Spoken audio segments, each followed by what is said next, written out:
JEE main 2025 का जनवरी session का application form 28 अक्टूबर से jeimain.nta.nic.in वेबसाइट पर लाइव हो चुका है, जिसकी लास्ट डेट फॉर्म फिल करने की होने वाली है 22 नवंबर विथ फीस। जो फीस भी आपको इस डेट तक भर देनी है।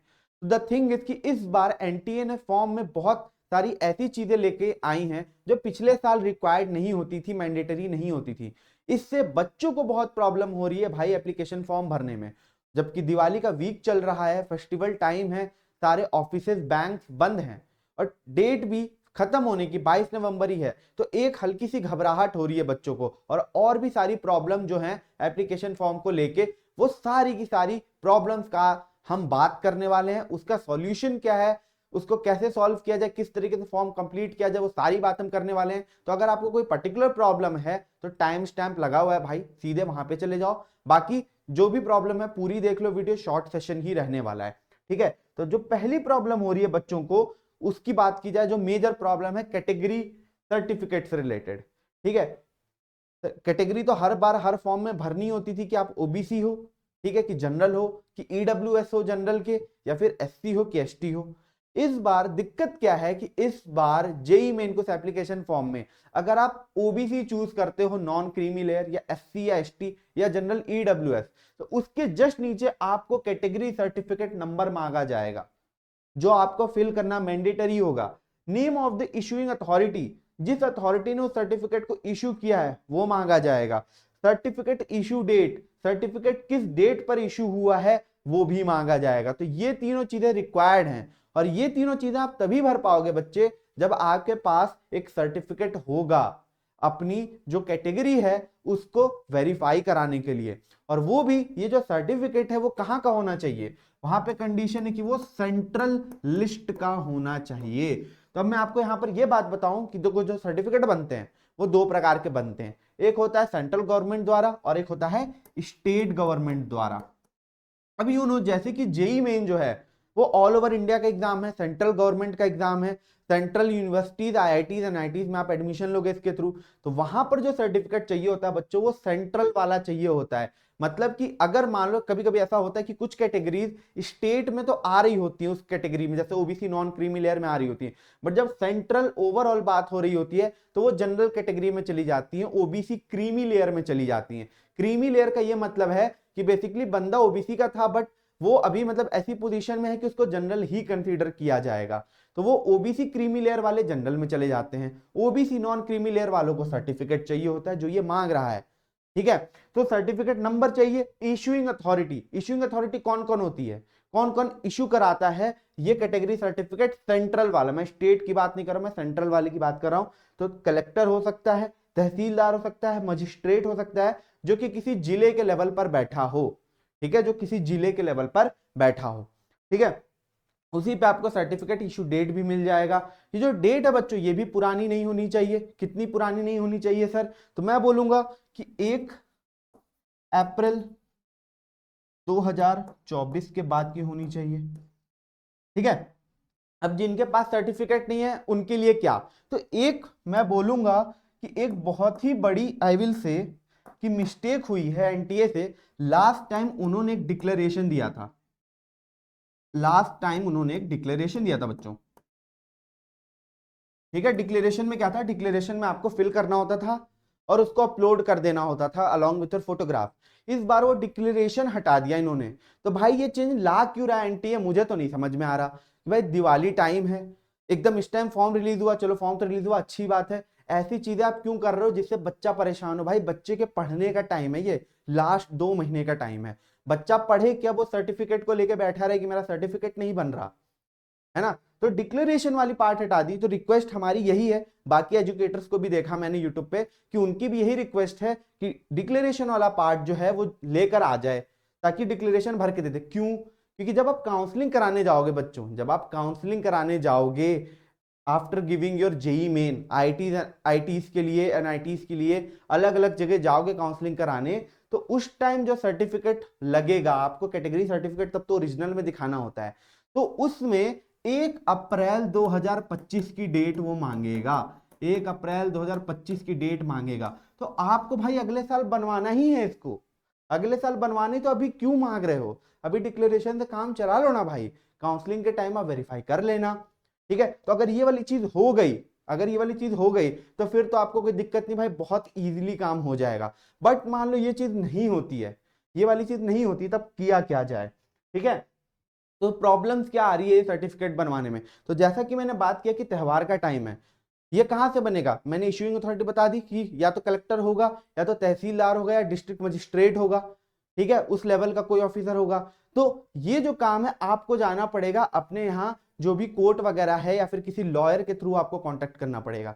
थोड़ा सा सोर्स इस्तेमाल होगा, अपने पापा से बात करो, पापा से बोलो कि उनका कोई फ्रेंड हो, कोई रिलेशन में हो, उनसे बात करो जो थोड़ा सोर्स लगा पाए, वकील के थ्रू ये सर्टिफिकेट बन जाएगा। अब देखो बात ये, क्योंकि दिवाली टाइम है, कोर्ट वगैरह भी बंद रहते हैं, ऑफिसेज भी बंद रहते हैं, तो इसमें डिले हो सकता है। ऐसे तो in general I will say कि अगर सोर्स अच्छा है, क्योंकि मैंने खुद भी बनवाया है, तो 4-5 दिन में सर्टिफिकेट बन जाता है। ठीक है, पर इन जनरल जो प्रोसेस है उसमें 15 से 20 दिन लग जाते हैं भाई, अगर सीधे तरीकों से चलोगे। और 22 नवंबर को आपने लास्ट डेट रख दी है एनटीए, तो भाई क्या चल रहा है, कुछ टाइम तो दो, बच्चों को पैनिक नहीं कराना है ना, बच्चों को पढ़ने का टाइम है। तो ये वाली जो चीज है, तो आप थोड़ा सोर्स लगा के कोशिश करो कि बनवा लो। ठीक है, जो मैं जोसा काउंसलिंग बताया कि 1 अप्रैल 2025 के बाद आपको सर्टिफिकेट बनवाना ही है काउंसलिंग के लिए, तो अभी क्यों परेशान कर रहे हो। ठीक है, प्रॉब्लम यही है।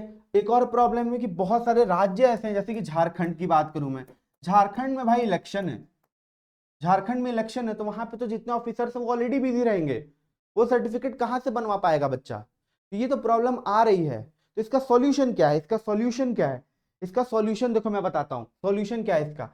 कि देखो, अगर आप बच्चे ओबीसी के हो, नॉन क्रीमी लेयर, या फिर आप ईडब्ल्यूएस के हो, ठीक है, तो यहां पे दो सिनारियो बनेगा, या तो आप अभी क्या होगे, फ्रेशर होगे, या तो आप बच्चे क्या होगे, ड्रॉपर होगे।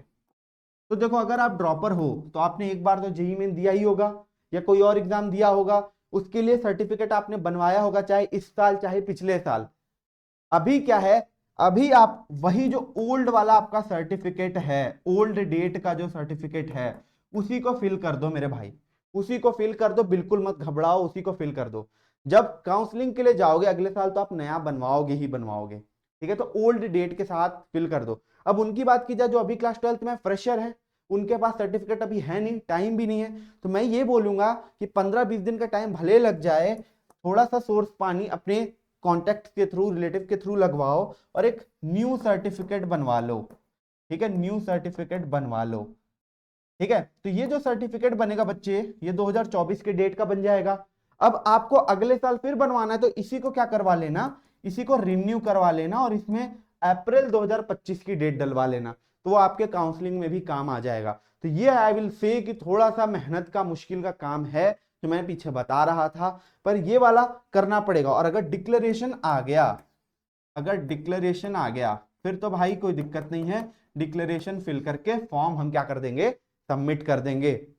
ईडब्ल्यूएस को भी सेम यही सिनारियो रहने वाला है, चाहे फ्रेशर हो चाहे ड्रॉपर हो। ईडब्ल्यूएस का ये थोड़ा है कि स्टेट लेवल का सर्टिफिकेट हो चाहे सेंट्रल लेवल का सर्टिफिकेट हो, दोनों ही वर्क कर जाएगा। स्टेट वाला भी हो, भर दो डेट, भर दो उसका नंबर, इश्यूइंग अथॉरिटी वगैरह भर दो, कोई दिक्कत नहीं है, सेम रहता है।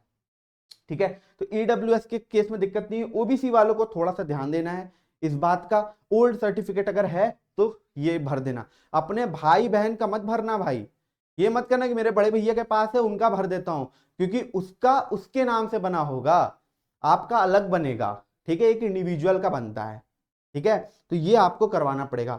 बाकी अगर आप SC ST हो, अगर आप SC ST हो भाई, SC ST वाले क्या करें, तो आपका कितने भी पुराने डेट का सर्टिफिकेट हो, कितने भी पुराने डेट का सर्टिफिकेट हो, आप भर दो, आपको कोई दिक्कत नहीं। आप डेट के पीछे मत भागना कि हमको लेटेस्ट चाहिए, मैं दौड़ूं, नहीं, आप डाल देना।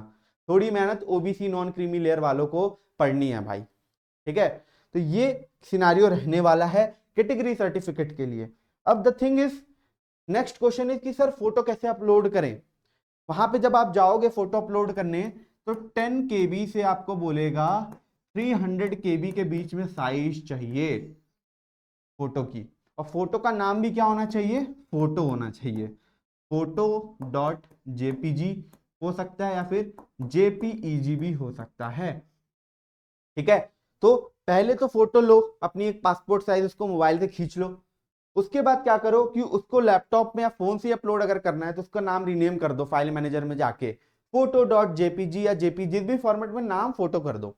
अब आपको क्या करना है बच्चे, क्रॉप करना है 10 KB टू 300 KB।